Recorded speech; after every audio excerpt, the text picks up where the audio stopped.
Good. Yes. Thank you, Joe. Oh, good, man. Good. How's things been on your side? How's things going at the shop and everything? Oh, it's going well. We've actually been pretty busy, busier than we thought we would have been. Got some cool projects that we're working on, and yeah, I'm happy. So, for everyone tuning in, Ash is the man behind Cape Classic Cars. But you guys do a crap load of stuff, eh?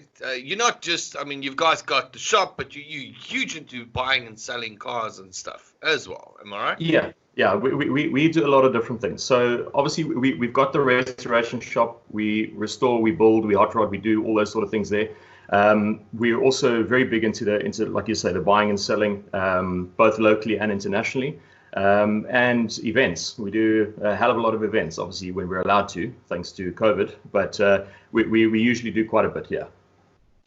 Now, let's start on the first side. Sure. Classic car market. Okay, yeah. Or the buying and selling. Yeah. That's why I wanted to talk to you. If for guys don't know, Ash is also one of the great supporters for the magazine. You'll read his articles and stuff always in the magazine. So thank you very much for that. Thank you. Now, how is the classic car market at the moment? Because I'm trying to gauge it from my side. Excuse me. Yeah. And it's kind of all over the place at the moment. I don't. It is. Obviously, you're seeing a lot of cars for sale, but at the same, and the problem from a bystander perspective is you're not really know what's happening. I do see cars are moving, but I'm not seeing high cars moving. I'm seeing like mid to low cars moving. You in this field, how is it looking on your side? Well, the market, from what we can see, is completely changed, especially the local SA market. We see more projects coming up for sale on the market than completed cars, which kind of makes sense with the current economic standing they're in. People seem to be offloading what they have, and there's some good bargains to be had. Like you say, the high value cars on the market seem to be few and far between, although of late there have been a few dealers putting up some high number cars. Again, not sure if they're moving or not, but there are a couple that are gracing the market with their presence. But the regular sort of classics, the more everyday classics, the cars that are sort of in that 100 to maybe 250k mark seem to be the most popular ones at the moment. And I think that those are the ones that people can afford. Obviously, the cheaper end of the market, where the classics are sub 100k, that's still going to move. That's still doing well. The biggest thing that we've seen a change on is actually the amount of projects that have literally flooded into the market at the moment. Cars that need a bit of work, non-runners, partially completed cars, that sort of thing. I saw a thing this morning. Yeah. I really wish people would go do some research before they put cars out for sale. A guy stuck an Anglia body, just the body that's stripped of paint, on one of the classic pages for 50 grand. I saw that one. I'm like, really? But look, on the market, anything in my head, anything over 500-600k sits in a part where money doesn't really count, if I want to put it. If you've got 600-700 up to a bar, there's some cars Creative Rides got the Nomads out 1.8 mil, 1.8 bar. Look, that's big money. The guys that play in that space will always play in that space. They do tend to, yeah. Yeah, no, look, they absolutely do. But what you've seen with those sort of buyers that have got the money to throw at cars like that, they still seem to be very apprehensive about spending money right now. So I think everyone's counting pennies, dude. Everyone's checking, because there's just so much uncertainty at the moment going on. Yeah. There's too much uncertainty going. I think guys are just hanging on. Maybe because it's been, it was going to be 3 months, now it's 4 months. Now it's going. We calculated, my son is a year old next month. Okay, he's a year old. He's been half his life stuck in indoors because of COVID. Yeah. Scary, I mean, almost half his life he's been stuck indoors because of COVID. I mean, that's insane. That's scary. So guys don't know what's happening from prolonging. Is anything going on? I mean, obviously there's a lot of brands that's taken a massive knock. There's a lot of big companies taking a knock. I mean, my heart bleeds for my friends at Jack Daniels and stuff like that. Yeah.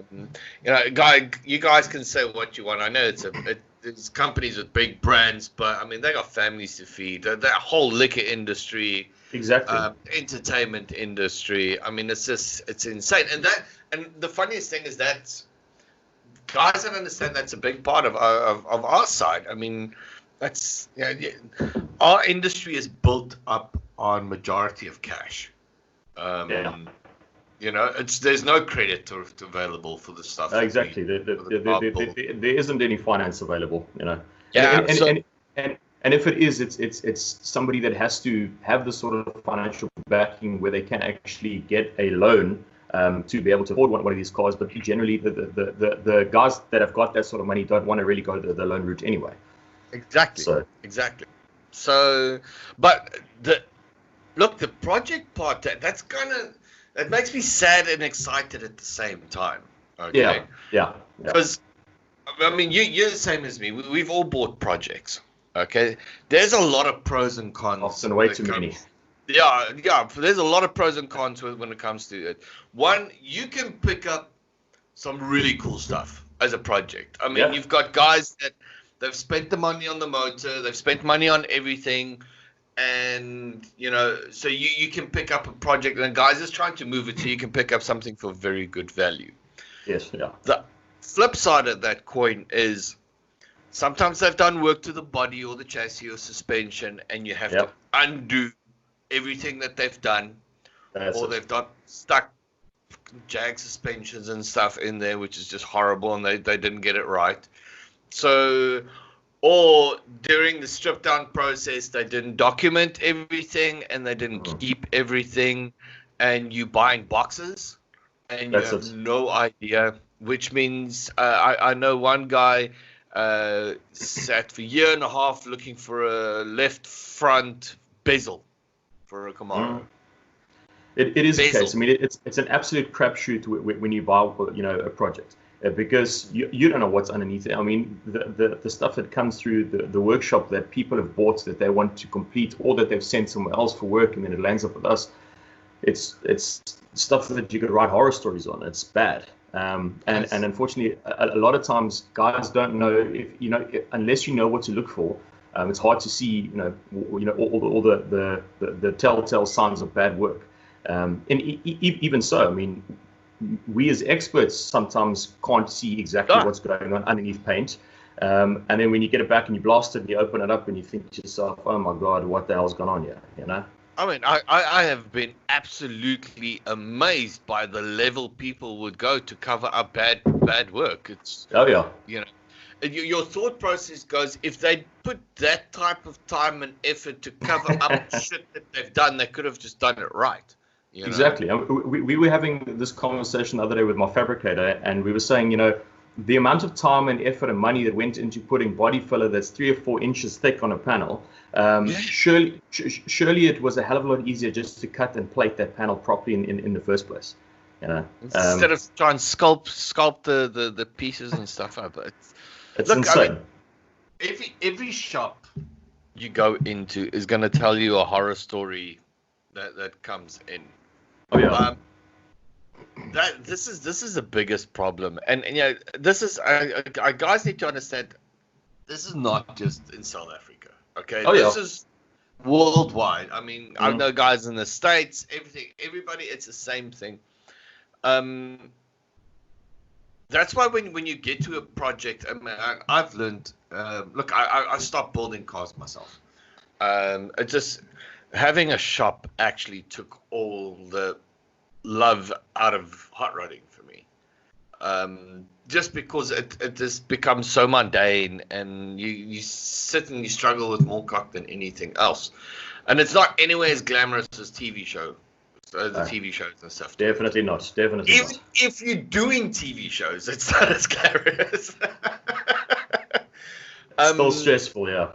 Yes, it's horrible. So your projects and stuff that's coming in, that's always a fight. It's a fight between the shop owners. It's a fight between clients. You know, you've got sides where you've got guys that, I mean, that's why I can't stand naming and shaming. Because there's so many different aspects to every story that's going on. And look, this is the most depressing fucking conversation. Sorry for the language. That's part of this entire industry. Is people with expectations, unrealistic expectations, unrealistic deadlines, not thinking. I mean, I know from a shop perspective, you can have things on deadline and you can be on par and you've got a bad paint job. Yeah. And guys don't understand that a bad paint job in one project affects. If you've got 5 other projects in the shop, that one bad paint job affects all 5 projects you've got immediately. Yeah, because it's a production line. Yeah. Exactly that. I mean, if you have one hiccup, it slows the entire wheel down. And with these cars, as best as you can budget and plan and all the rest, there's always going to be those little problems that arise.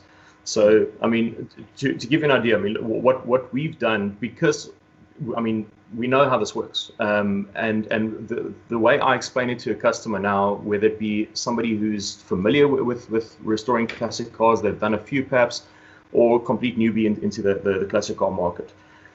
We can give you an estimate as best as the ability, but at the end of the day, the estimate on a timeline is exactly that. It's an estimate. All we can do is, as we go along, keep you updated. And once the car is done and it's done to a standard that we're happy with, then I'll pick up the phone and say, come down, come fetch your car and go and enjoy it, because I know that guy's going to then drive off down the road, enjoy it, not have to bring it back for a leak of this or that, you know. Yeah, but that makes sense, because guys have to understand that your reputation, everything that's on the line at the same time. Exactly. You don't want, I don't think any shop wants a shit car to go out. Okay. No. And also, guys kind of forget that once you've built a car, you are married to that car. Yeah, okay. It's your brand on it. Yeah, but if in a year's time, if a fuse blows on that thing, the guy's going to phone you. Okay. Of course. I mean, there's no maintenance packages or anything that goes into it, but you're married to the car. And that's but that's the nature. That's the nature of the game. Which is exactly what we want. I mean, that's the service that we're there to give to somebody who is stuck, who needs a problem, or who has a problem and needs help rather. I mean, we're there to help. That's where, you know, the one thing that I don't do is I don't shy away from if the customer says to me, look, he's not happy with something, or perhaps he wants something tweaked, or something that went wrong in the car that perhaps we didn't even touch. You know, bring it in. Let's have a look at it. Let's get it sorted out. Let's get you back on the road. That's that's the attitude that people should have in this industry. Obviously, it's all within reason and fairness, but a lot of guys will turn around and say, well, fuck it, I didn't work on that. I'm not going to help you out, you know, and it's not right. Exactly. Dude, I've got a very sorry. I don't know if this is making noise. I've got a very big question. Yeah. That I want to say. And I'm kind of throwing you off, or I'm going to throw you off to this one. Sure. Do you think our industry should get regulated? Or do you think, I mean, there was years ago, there was always this talk about Hot Rod Association and blah, blah, blah. And the stupidest thing that I got involved in this. And the stupidest thing that went around was the Nationals. Okay. Which to me is, so there was so they wanted to start an association for a motor show. Okay. Just a motor show. That to me is stupid, because I felt that there's a lot of more burning issues in the world or in the industry than just who owns the Nationals. Okay. Yes. So I'm with you. I'm wondering, I'm throwing this out there, and we're probably going to get a bit of flack. I'm probably going to get flack. I wonder if there should be an association that starts looking after shops and car builds to protect the builder, and to protect the client. Exactly. So obviously you have your normal motor associations like the RMI and like the Motor Industry Ombudsman, but they are mostly geared towards the client only, which is all good, and they do their job very well, and especially in instances where shops, some questionable shops do screw people over, it's good to have that in place. But unfortunately, if that shop is not a regular registered business and they're not a member of those associations, nothing really happens to them at the end of the day. So for me personally, we're a member of the RMI. Does it do much for us? Not really.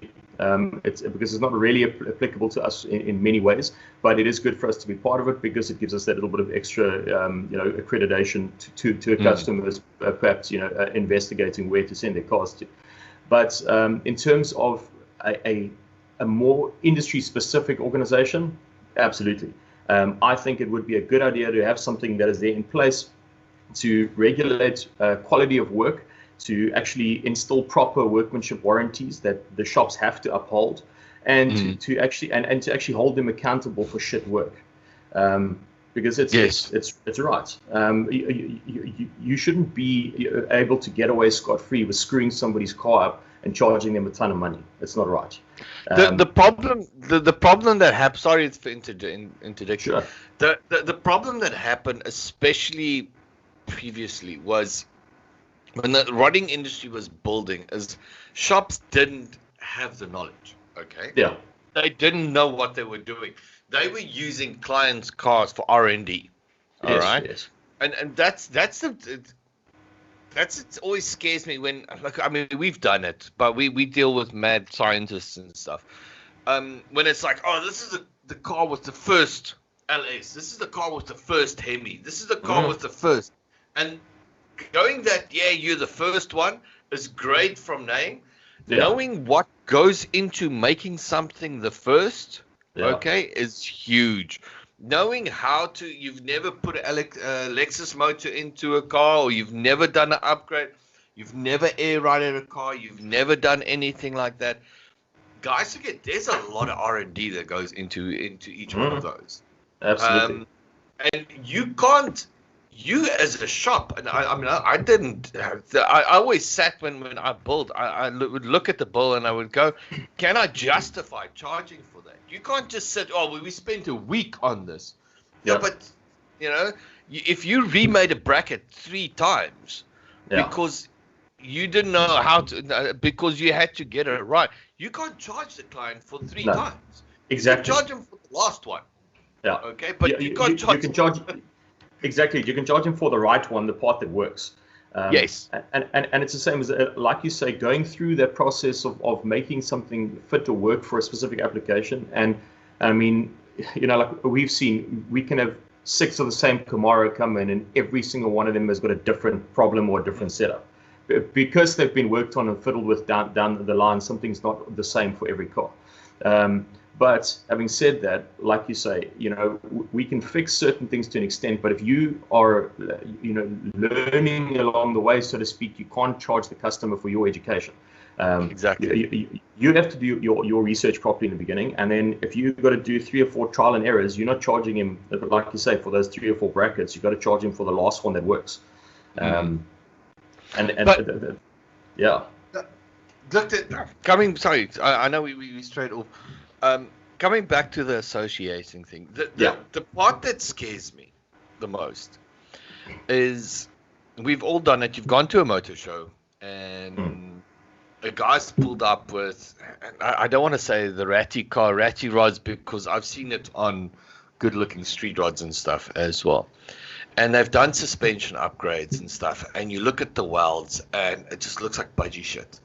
Yeah. And you start looking. I years ago I got to the motor show at the Dome, and a company delivered a car, and the car was sitting on top, the double-story trucks. Yeah. So they wanted me to help get the car truck, and I walked underneath. I got this time to walk underneath this car. It was horrid. They sandblasted the jag front and rear suspension, but they didn't reassemble it. So as the car's moving, you could see the sandblasting dust coming out of the the seals and everything is. Yeah. They cable tied the main power line and the fuel line. Cable tied them together, running across the entire house. I looked at this car and I looked on top. The paintwork was beautiful. You know, the interior was beautiful. Everything on this car is beautiful. But once you actually looked past the pretty, that it was just a horror show more than anything else. And you looked at the welds and how it was done and how the setups was done. And that is the part. That scares me. Okay, is sometimes the focus is so much on making it look pretty they forget about the function and the safety. And the safety. I always said our industry is one car accident away from being screwed. Okay, it takes one hot rod or it takes one classic car where some guy's done dodgy work on that takes out a taxi or takes out a family of 5.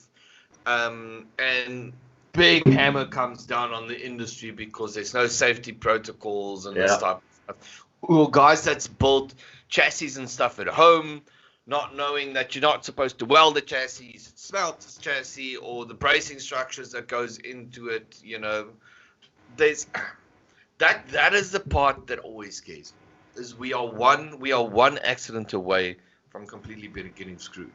Yeah, it's always hard for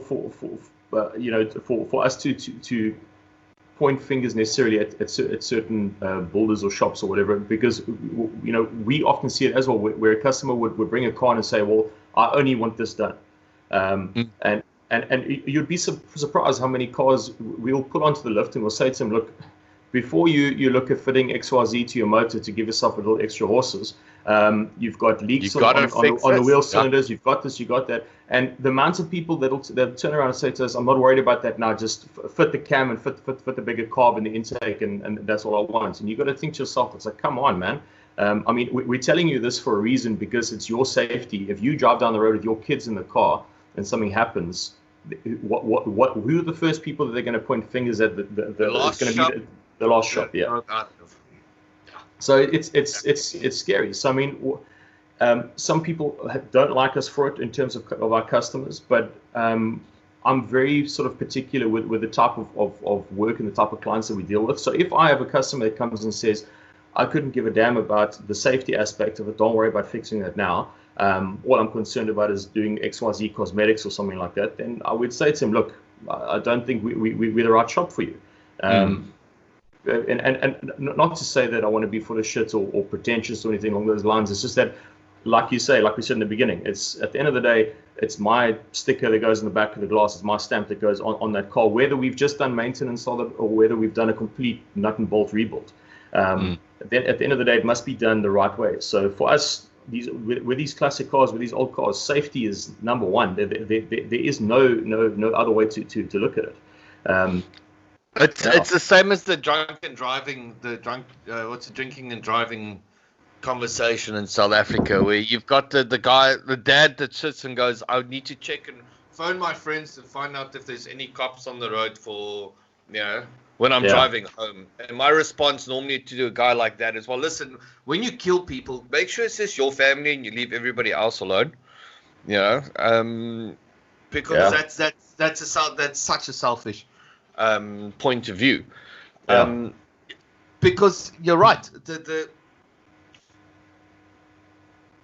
It's even if you look at, we're talking that like there's projects for sale at the moment.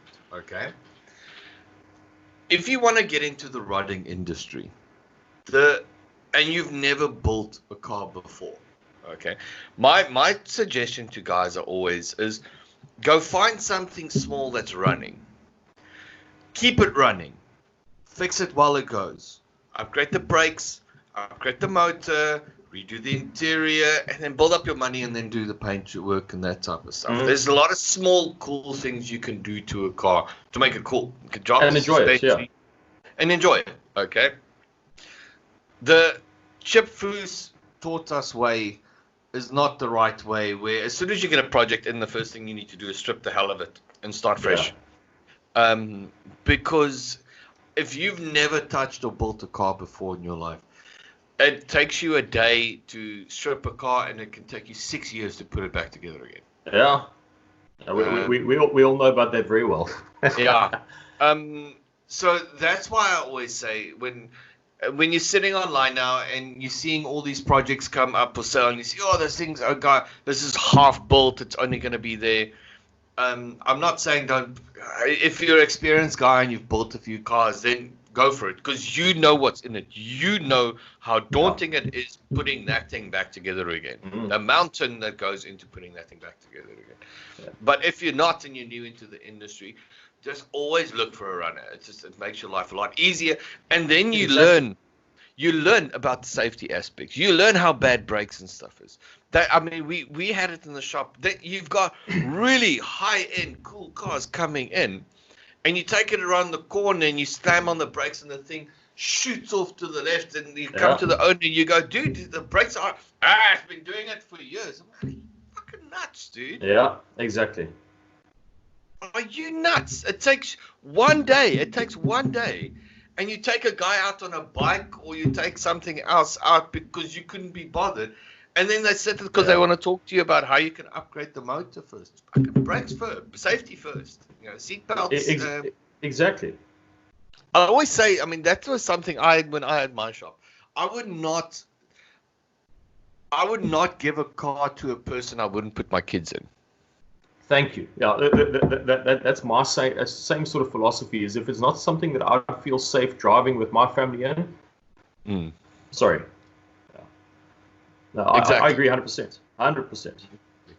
So, like I said, I think there's a governing body, and I'm not saying we should get the government involved or something like that. But there must be a way. There must be somehow you can put a governing body in that. If you build, it's like the chassis builders. Okay, no offense to everybody. There's a lot of guys doing great work with chassis and that type of stuff. Yeah, they are. But it's the project. Rules are put in place to save people like them more than anything else. So there needs to be someone that can come in and check a weld and give something a stamp of approval. And unfortunately, your likes of your police clearance and your general roadworthy places are not equipped and trained well enough to be able to actually recognize decent safety aspects on a car. If it comes in there and it's got 4 wheels, lights, and a hood, so they're basically going to pass it. No, but the problem you find as well is the guys, they get a car to a point where they get it through roadworthy, and then they start adding, and then the car has papers and everything is done. Then they start modifying, and it's that modification that is the shit. Mm-hmm. I've had some guys really pissed off with me at shows because I've walked up to a car and they show me they're very proud of their car, and then I stand there and I'm like, dude, you need to fix this shit. You need to fix that, and you need to fix this, and it's bad welds, and it's very bad bracket engine mounts. Yeah. It's the thing that holds the fucking motor to the car. Yeah, we see that a lot. Engine and gearbox mounts. It's stuff welded with archaic arc welders, and like you say, the bird shit all over the chassis and engine mounts. We had one come in recently with engine mounts that you could literally, if you tapped it a couple of times with a hammer and just wiggled it like this, it would start to crack. Now that is scary. To think that this guy was going to put a Chevy 350 in this thing. Yeah. On engine mounts that another shop had welded into place that you could almost break off by hand. Let's test by throwing 200 horsepower onto that and see if it holds. It's insane. It's insane. So, like I said, that suspension. I had a guy took me for a lot of money.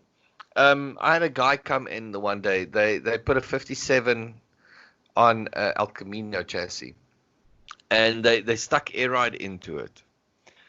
But they did such bad such a bad job on the air ride that the two U-bolts broke off. Jeez. On the diff. There was 4 U-bolts on the diff, 2 broke off, snapped while he was driving. Yes. Okay. I mean, can you imagine the catastrophe that would happen with that? Yeah. And then he had 2. I'll never forget it. He had 2 boat fuel tanks in the back, 2 plastic boat fuel tanks, and obviously because he must. I mean, that could happen. Guys forget that could be a pothole. That could be anything that snapped that off. Yeah. You know, if the geometry and stuff is not right, everything's sitting under tension, you're running the car too low or something like that, you hit something snapped. Yeah. The exhaust moved and was lying on top of the fuel tank while he was driving. So that's real safe, that. Dude, when we stripped the car, the pipe already started burning into the tank. So, I mean, think about it. If that tank was, I mean, because if it's got fuel in, it's one story. If it's empty, it's just built up with heated fumes. That's the back of a car blowing up. Yeah, big bang. No, exactly that. And you explain, and that was, if I find him ever, that was one of those guys where, oh no, do you need to do this, dude? Your suspension is fucked. Dude, there's no brakes on the car. Dude, there's nothing. Your suspension is bad. Was put in wrong. You know, this is you can't do the cool stuff until you sort out the safety stuff. I mean, and that's how every shop is supposed to work. I'm sorry. Yeah. Huh? And I think also car builder is to make sure that the car is safe. Exactly. I mean, if you're undertaking that task, it's your job. It's your ass on the line. As the builder to ensure that car is at least safe. I mean, there can be aspects of the job that the customer can, let's say, skimp on if he really wants to, in terms of maybe finishing off re-chroming, trimming. Maybe that sort of stuff can come later on. Paint work can even come later on. Upholstery can come later on. All that sort of thing. But start of the foundations right. You know, if you're going to start pulling it apart and wanting to do it from literally the ground up, do exactly that. Do the ground right first, and then work your way up. Sort the chassis and the suspension and the brakes, and sort that out properly, because that's your life on the line. Exactly. Yeah. And also, it always gets me when guys start buying projects and stuff, and they go through them, and like I said, the first thing they check motor. It's always weird how suspension and brakes is so far down on the list. A lot of times it's afterthought. Steering. Yeah, steering. Yeah. I mean, running through and looking at your bushes, your shocks, you know, the normal stuff that you would do. The first thing is, okay, running. Okay, let's go for a drive. It's like, but can it stop? Yeah. Okay, now that it can stop, can it turn? Yeah. You know, can it turn safely? How's the shocks? How's the bushes and stuff on the front suspension? Is anything moving? I mean, the last thing you want to do is turn left and the car decides that they want to keep going straight. You know, it's an old car, so this stuff is worn a lot of the times. I mean, you're talking about stuff that's 20, 30, 40, 50 years old in some cases. You know, it's bound to wear. So if even if it's been sitting in somebody's shed for the last 15, 20 years, if it comes out, it's going to need a refresh, and it's going to need those things attended to as priority. So like if we go look at a project for somebody, or somebody brings a project into the shop, and you can see that car has been standing for a while, there are a few basics that we go through as part of our quotation to them that says, look, this is just, it's sort of a non-negotiable. This is what you need to do first before you get anything else. Let's get the steering sorted, get the suspension checked, get the brakes done before we even start looking at anything else. And what a lot of guys, especially the sort of entry level classic car buyers, the first time classic car buyers, what they need to get out of their mind is this: I know, but I can restore it and get it going for a couple of grand. It's not. That mentality needs to disappear, because it's not cheap doing classic cars. It just isn't. I mean, the average car that comes through the shop with us, I mean, the guys are spending tens of thousands on it just to get it going and driving well and safe. It isn't even a case of throwing unnecessary stuff onto it. It's doing it right, and not doing JIPO parts and patchwork and things like that. Exactly. Which is another thing. Yeah, don't get me started on that side of it. It's just a while back. I love Porsche Cayennes. The four-wheel drive Porsche. I love them. I think they're absolutely gorgeous. Oh, they're nice SUVs. Exactly. And I looked into the price of it, and I mean, the older ones are becoming in like normal man's financeable, level. You can buy one. But then I sat and I did the research on what a service cost on one of those. Okay. Yeah. Seeing that there's not a lot of, you can't actually drop it off at any shop. You need specialized Porsche guys and stuff to do it. I checked those beautiful 20-inch brakes, brake calipers, brakes change, suspension. Long story short, I would not buy one because I think that the cost of doing a full service is actually almost half the price of the car. Yeah, on a major, it's insane. It's insane, yeah. It's absolutely same with Range Rovers and this type of stuff. So you like and I'm making this point because, like you said, a guy sits and he goes, I can do this, I can flip this. There's no such thing as flipping fast, okay? Unless especially the car right now, yeah. No, exactly. Unless the car is extremely dirty and all you're going to do is send it for a valet, okay, and then try and sell it, okay. Yeah.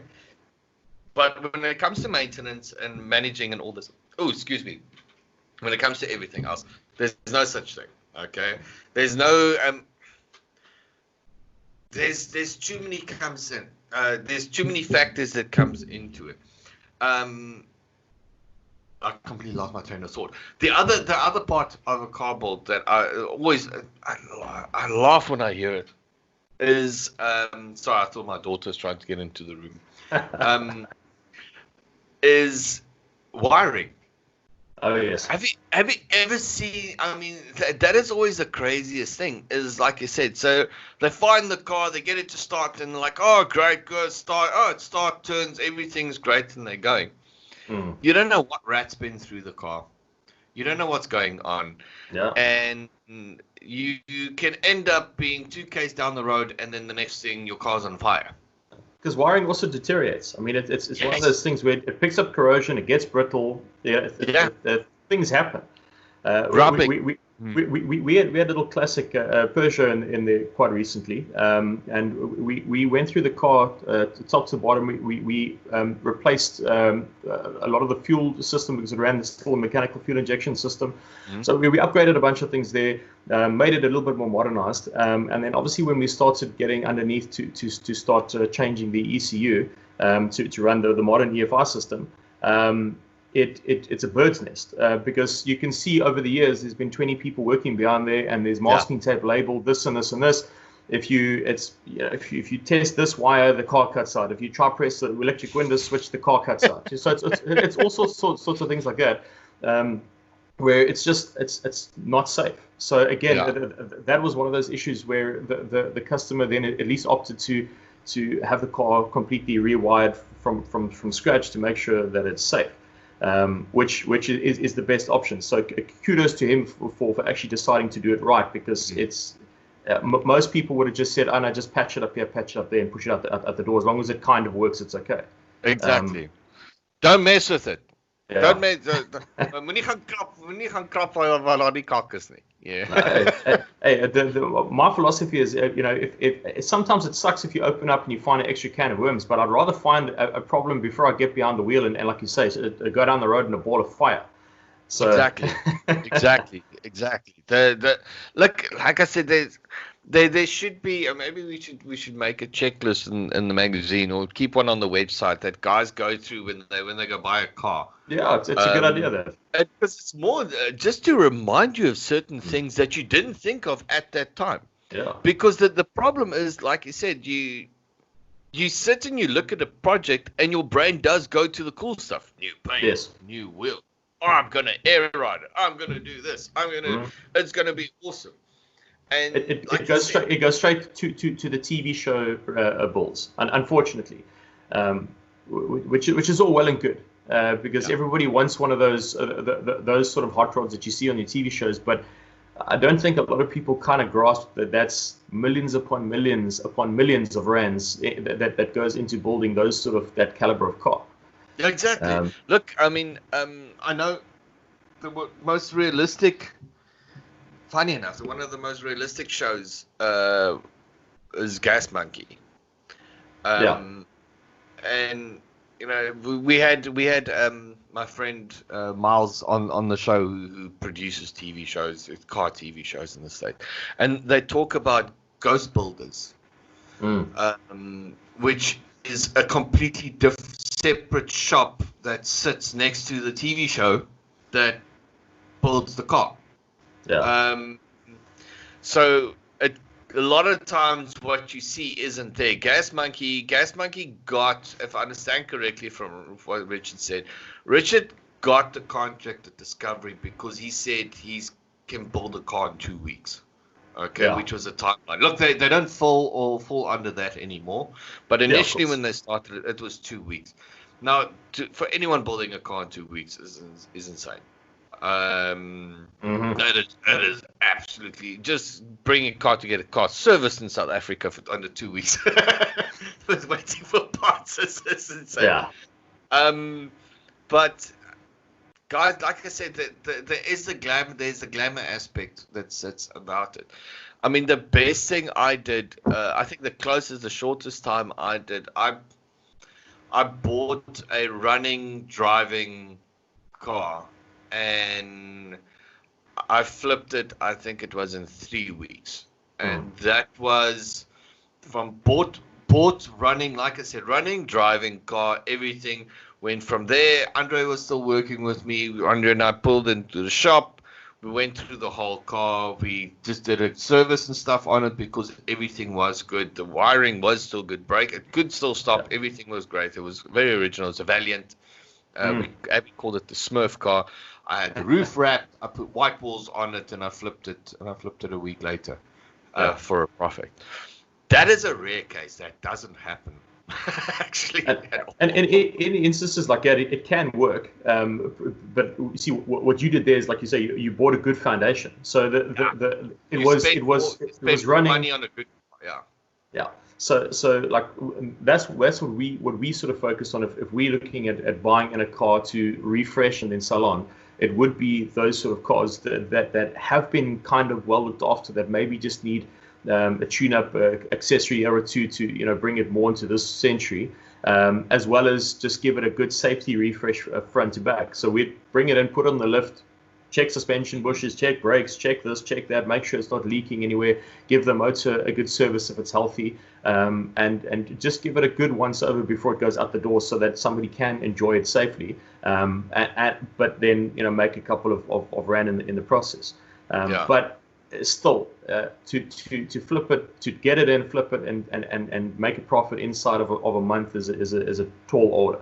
It happens rarely. I mean, most cars that you're buying in, unless you're pricing it at absolutely rock bottom, it's going to take a while to sell if you want to get a decent profit out.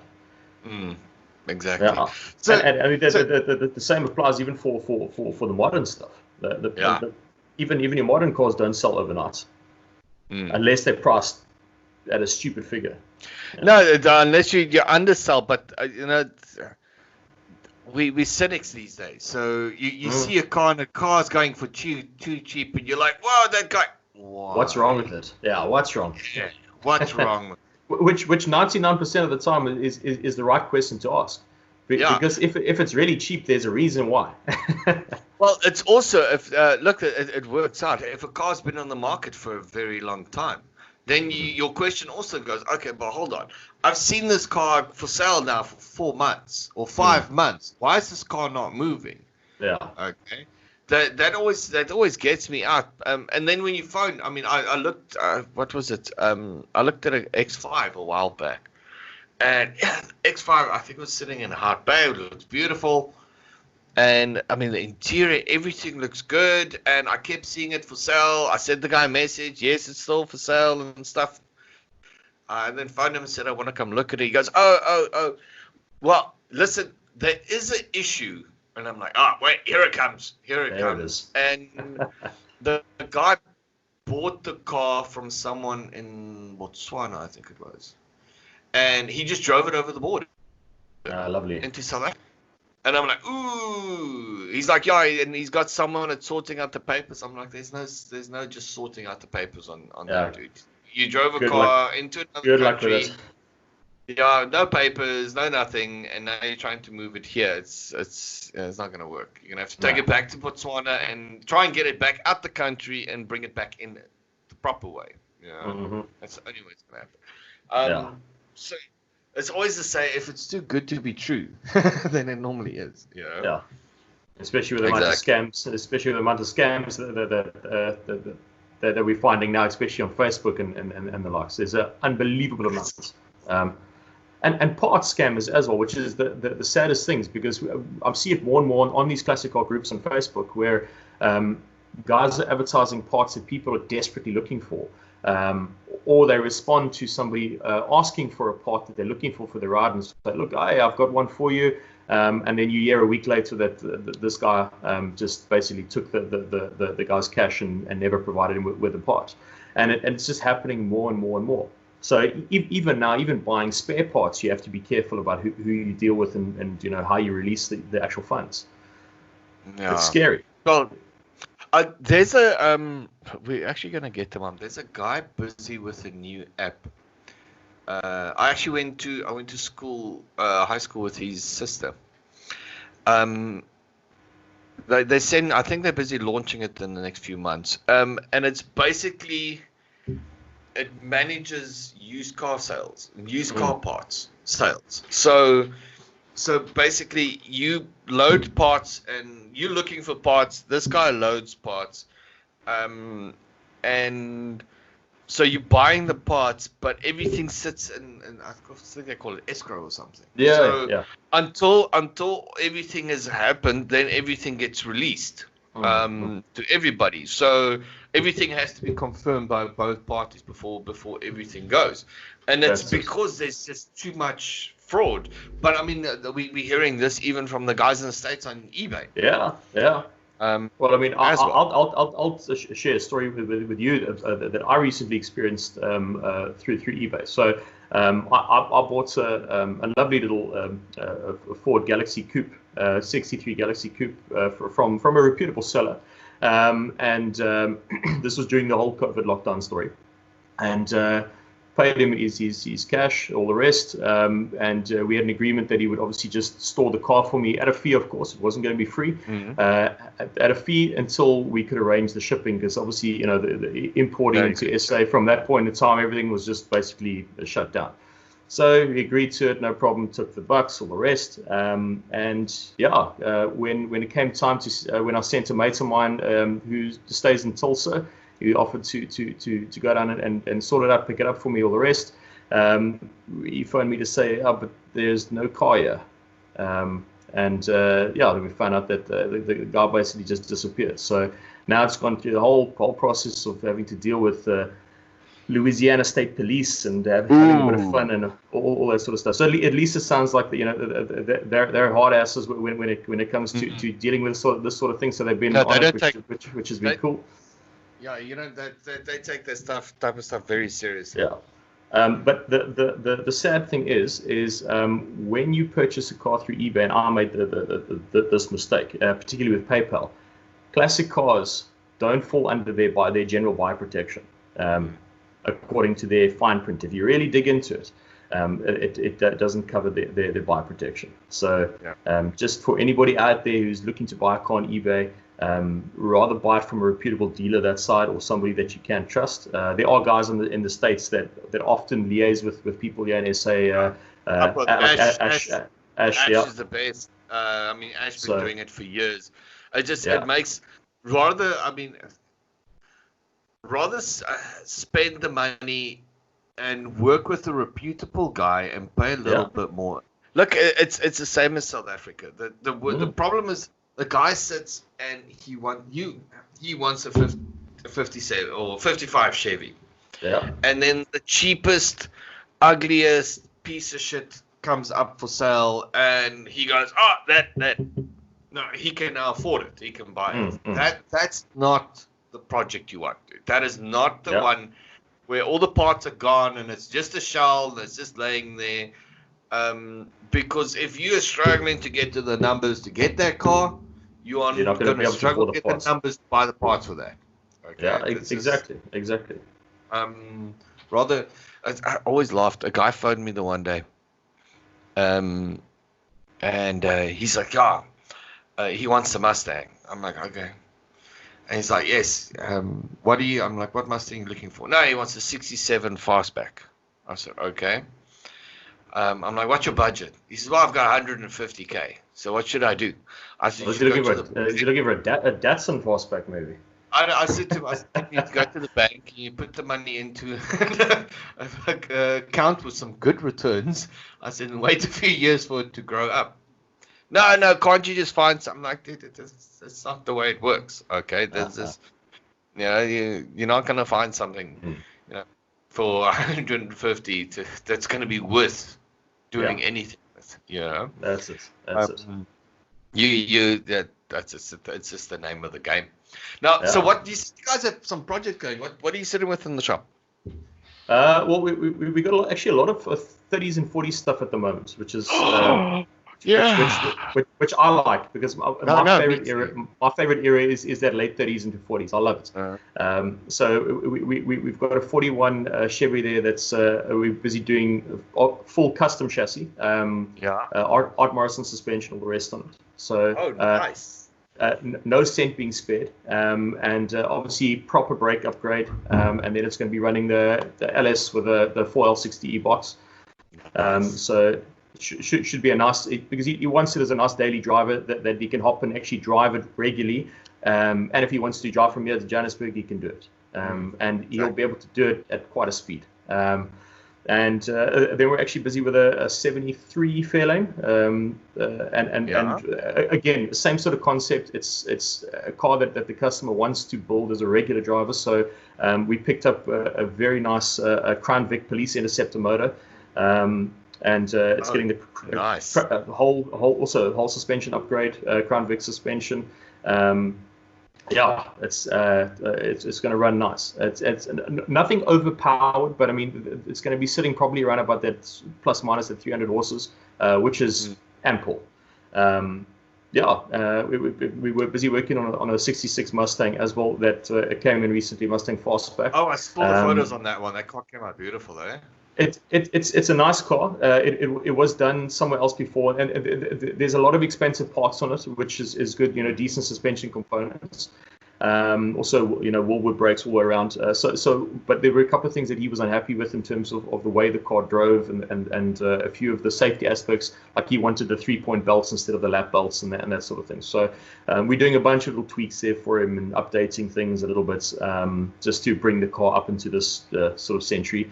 And then also small things like it's got your normal aftermarket Sony audio system fitted, which it doesn't look so nice. I personally hate seeing a modern blinky LED deck all over a nice classic dashboard, and 6x9s with big ugly plastic grills sticking up in the back of a plastic car. So I've got something for you there. So the new SA Hot Rods is coming out from tomorrow. Yeah. Okay.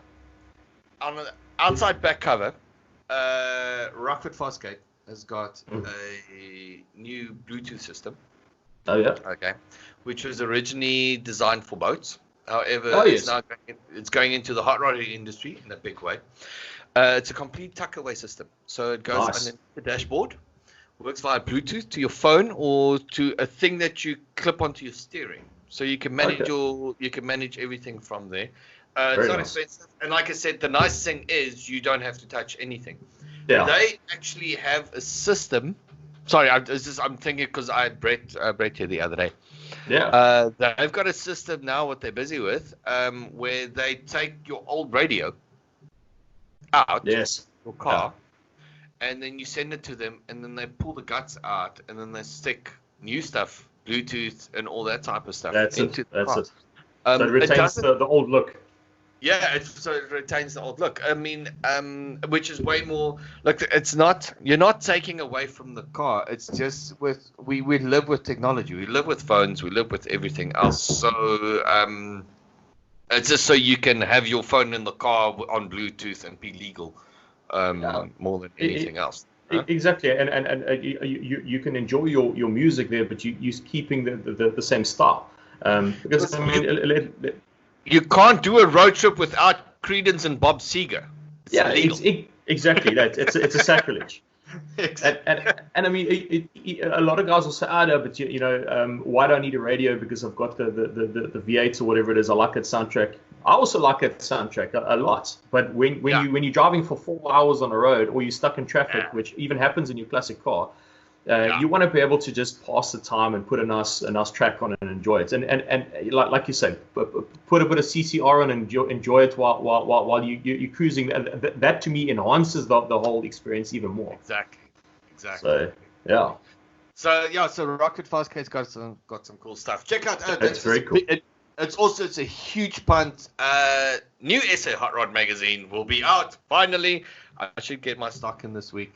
I love that. Our new print. Dude, our printer even sent me photos as it came off the line. It's getting cut, so distribution stuff goes out tomorrow. I'm so excited. Nice. Sorry, my stepdaughter is trying to get hold of me. I'll get hold of her now.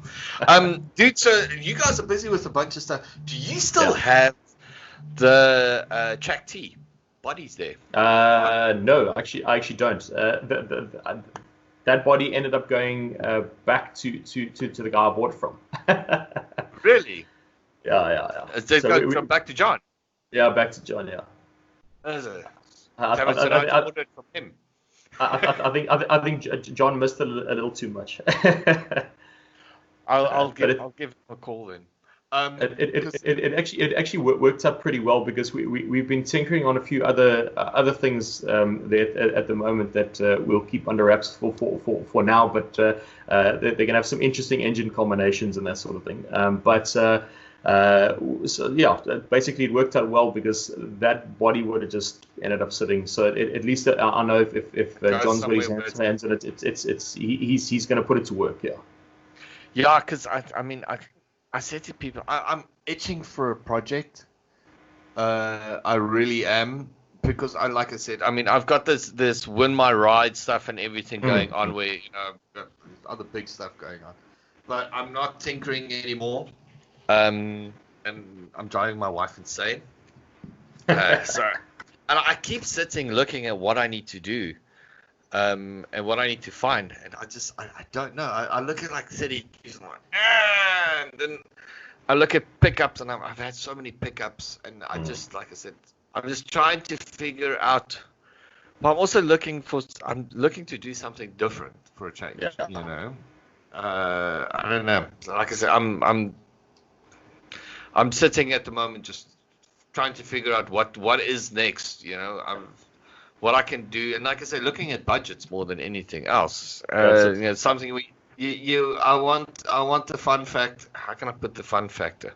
That was a nice thing. I know John Jed, that 32 that John did. Yes. When it still had the four banger in it. Then he put the rope. I had that thing a while. I think he went to the UK, and it was cock funny. John went. I lived close to John Jeffrey, and he had to go to the UK or something, and he didn't have a place to park it. So he phones me. I said, "No, dude, I've got a space. You can park it at my place." And he said, "Yeah, you can drive it." So, but the car was sitting at Barry Ashmalt at the time. Now, dude, we're talking. This is probably a good 9 years ago or something like that. Yeah. And so I go through to Barry. And I go pick up the car, but the roof isn't on. And I get back to Table View, and I park the car, and I speak to John, because John was leaving, I think, the next evening or something. So I said to John, look, before you go, because I didn't know how to put the roof on that 32. It's one of John's concoctions. Best looking roof on a 32 in the country, by the way. Absolutely. Okay, that roof that John did is insane. The fit and finish was awesome.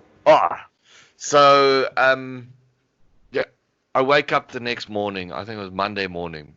It's pissing with rain, dude. But it's like hectically pissing with rain. Now I need to go find John. But John did his cell phone. So I'm like out the car. I'm in the 32. But I've got like 2 jackets on. I've got a beanie on. Racing through, get to John. John's not there. Drive back to my shop, trying to find it. So it's a park underneath, so the car doesn't flood through. And I'm sitting. I think I was in Coburg Road, and I'm sitting in the rain, dude, in the 32. And these people are driving past me, like, yeah, and I'm like, yeah, that's the coolest thing ever. Okay, I'm soaked. Yeah. It took me like 2 days to get warm again after that drive.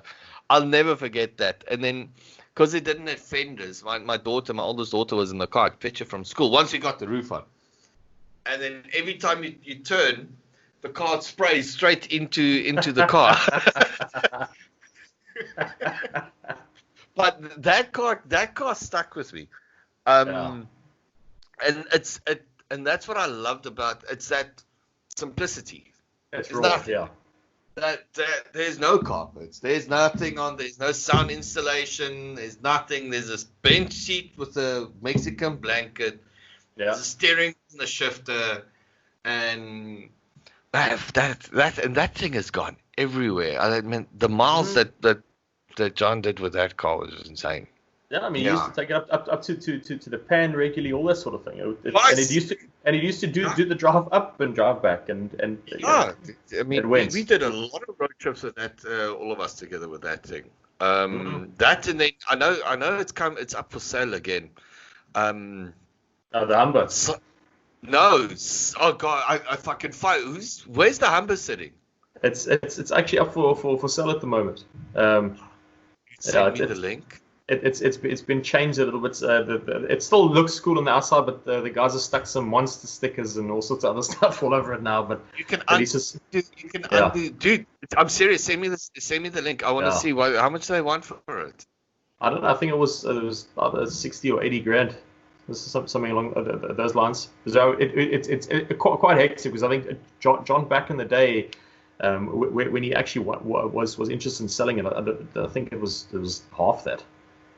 Yeah, no, I know. It was also was very cool car. Very cool car. That Simon's 40. Yes. Yeah. Is up for sale. Is it? Yes. I did a bit of work on that car too. But back in the day, we did the audio and a bit of paint work on it. It belongs to Anton, head of Motorsport South Africa, actually. Director of Motorsport South Africa. It belongs to him. His wife bought it. It's sitting in Joburg at the moment, and I think I need to check. That car, that is a good car. Yeah. That, I mean, it's a driver. That car is a get-in turnkey and drive anywhere. I mean, guys forgot. Simon's built everything. That car has been rebuilt so well. I mean, because that was Simon's baby, right? It was. Yeah, he drove it everywhere. I mean, he drove it every day. But anyway, long story. Simon's car's up for sale again. If you guys wanted, someone make contact with me. I'll tell you where it is. That is an epic car. Yeah. I think they want over 200 for it.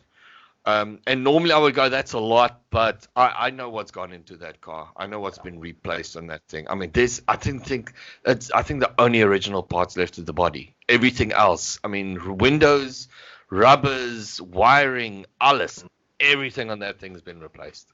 The whole suspension has been replaced. Everything. It's a great car, yeah. I mean, I know he did basically everything, new lube, everything on that car. So it was good. It was really good. There's a few iconic South African cars. Yeah. But I think we should do that in the next one because we're already over an hour, dude.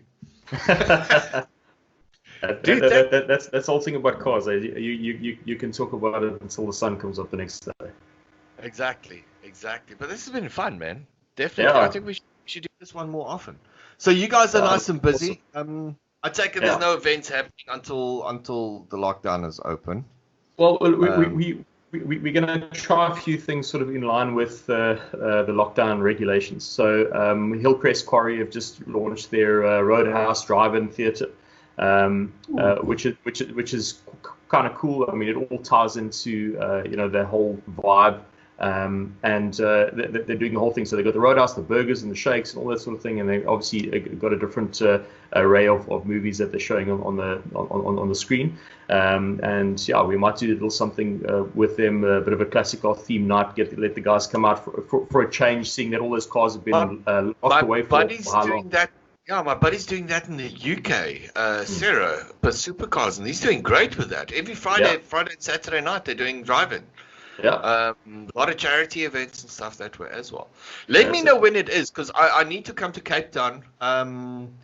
And I know Cape Classic Cobra wants me to do some stuff with them as well. So maybe we should come and bring some Cobras and everybody to pull it all together. Go do a drive-in night. It'll be awesome. Yeah, it'll be really, really cool. Let's do that. Look, I think it's going to take time. I'm still heart sore about Tygerberg Raceway. How's it on that side? Shocking. Well, look, I mean, our shop is actually pretty close here. We're in the industrial area, just down the road from where the racetrack was. So they're a couple of k's down from where our shop is, and it's completely, it's devastating, man, to see what happened. The place is, sorry for my language, but it's fucked. It's been destroyed, burnt. They've dug up pieces of the concrete and the tar for what reason? It's really, really sad. And one would have thought the authorities would have been a little bit more active about it, but it just seems like it was kind of allowed to happen, which is the worst thing, you know. I don't know. Let's not get onto the authorities conversation and the politics, because then we're gonna sit here for fucking 3 days. Yeah. But it's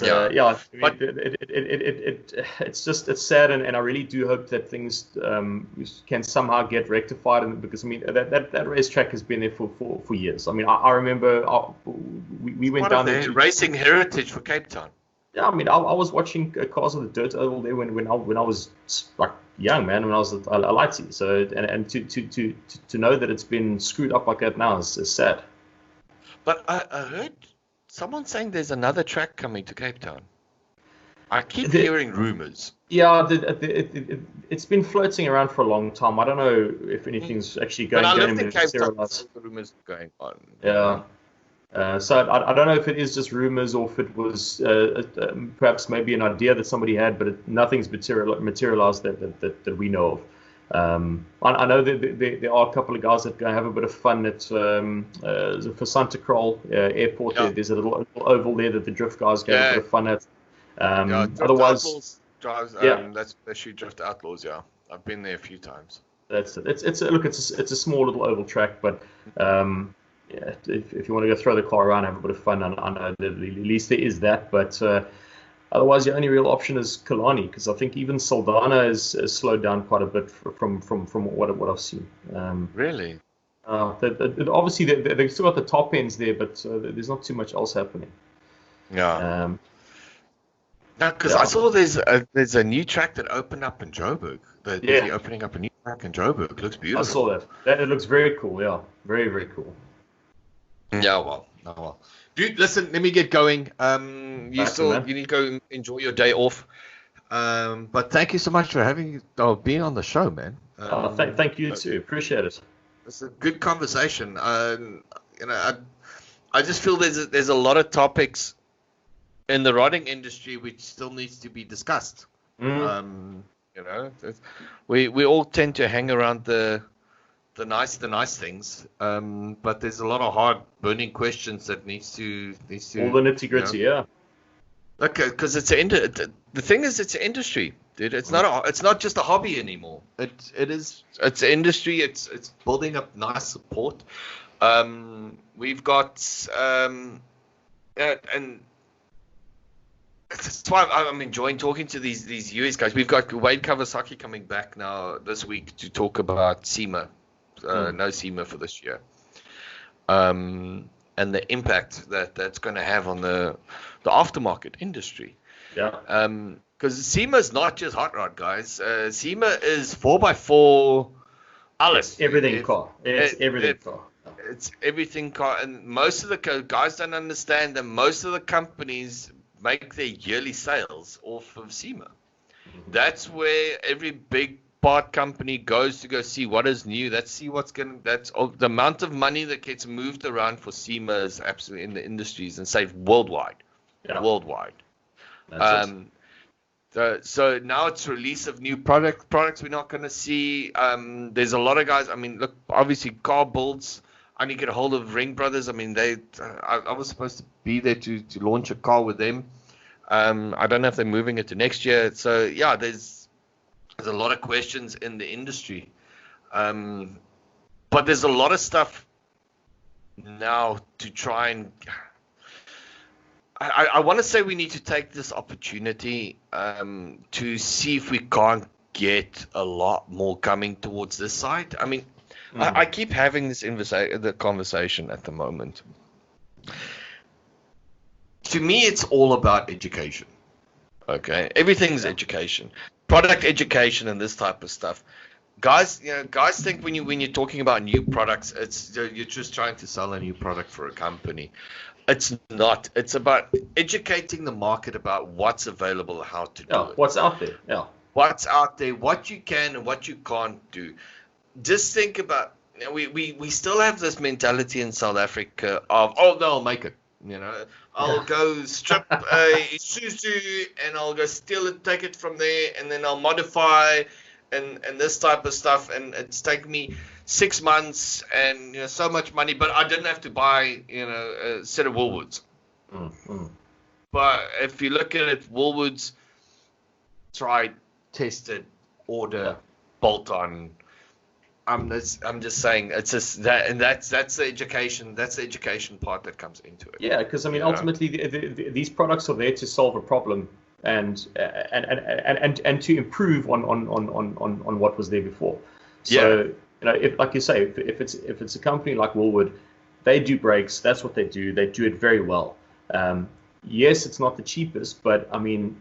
Again, do you want to go and scrapyard hunt for months, have to modify, hack, try and make things fit, or go buy something that is basically a kit that is ready to be bolted on and does the job damn well.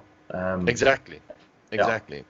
That's what it comes down to. I mean, we've got I think tomorrow night I'm talking to Jack It's Up Vintage Air, so Aircon. Okay.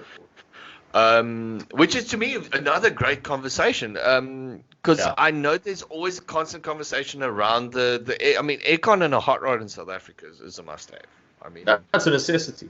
Yes, anyone that's done a road trip in a 40s or 50 car, in 40 degrees in South Africa, you will know how important the aircon unit is for it. Oh yeah. So. The thing that I'm enjoying with the conversation at the moment is we're finding out what's behind the product. Okay, It's not just someone's gone, cool, there it is. I've just made it. Let's go. The amount of testing and managing and everything has gone behind how to make it work safe, blah blah blah in it. And I think that's something we take for granted. You just buy a box. Yeah. This box arrives and you open it up and you put it on your car and shiny. But we kind of forget what sits behind getting that thing there. Yeah, all that engineering and R&D, exactly. Exactly. Guys forget R&D. R&D is a very big part. But anyway, look, I'm just waffling on. Dude, thank you so much for being on the show. Cool. Yeah, look after the family. Look after everybody. Let me know. You too, man. Let me know about the Humber and let me know about when that event is. I'll throw the event out on SA Hot Rods as well. I take it there's going to be a limit on how many cars you can take for the day, probably. Yeah, and I know it's pre-booking and all that sort of thing, but there's space for a good few. Let's put it that way. So it definitely won't be a tiny thing. It just won't be like a normal open to the public in terms of spectators to come and look at cars. It's going to be for the car owners to go there and enjoy a night. To go watch a movie. What movie are they playing? I've requested one, so we're going to see if they can do it for us. We'll keep it as a little surprise, but it'll be something hot rod correct. Let's put it that way. So that's like a American Graffiti 2-lane blacktop. The original one. The original Gone in 60 Seconds, not the cock one with the Eleanor in it. What else is there? Yeah, it needs to. You got to start driving with one of those. That's epic. And then it has to be. And if it's Fast and the Furious, can only be one of the first 3. Okay, because after that it's stupid. Okay, once a guy starts jumping off of a car, catching someone in the air, or takes things off of a car with a crane. Okay, that's from one car building to another in Dubai. Yeah. Yes, but Abby was laughing a bit the other day because I was going through all the Fast and Furious, and I always laugh when people sit and go, "Men never cry in movies." I'm like, "Did you see the one where Paul Walker died?" Okay, I'm sorry. It's the most heartbreaking thing. I tear up every time when I see that last piece. That song, yeah. But something I have noticed, and maybe it's because I'm getting older, Vin Diesel's acting is just so cock. Okay, through the whole. Basically, all he does is flex and stare at people. Yeah. Check it out, okay? If you watch it again and watch that, all he does is that's it. There's like 5 sentences through the whole conversation that he has, okay? With some deep baritone little comments in between, yeah. Exactly, and the rest of the time he's flexing and staring at someone. You know, that's. That's his acting career. Fast and the Furious is flexing and staring. Anyway, okay, dude. Listen, for making money off it. Exactly. Listen, if I could flex and stare and make millions, I would, dude. Yeah. So yeah, dude. Listen, it was great talking to you, man. You too, man. You too. Enjoy the rest. Okay. You too. Cheers. Cheers, Joe.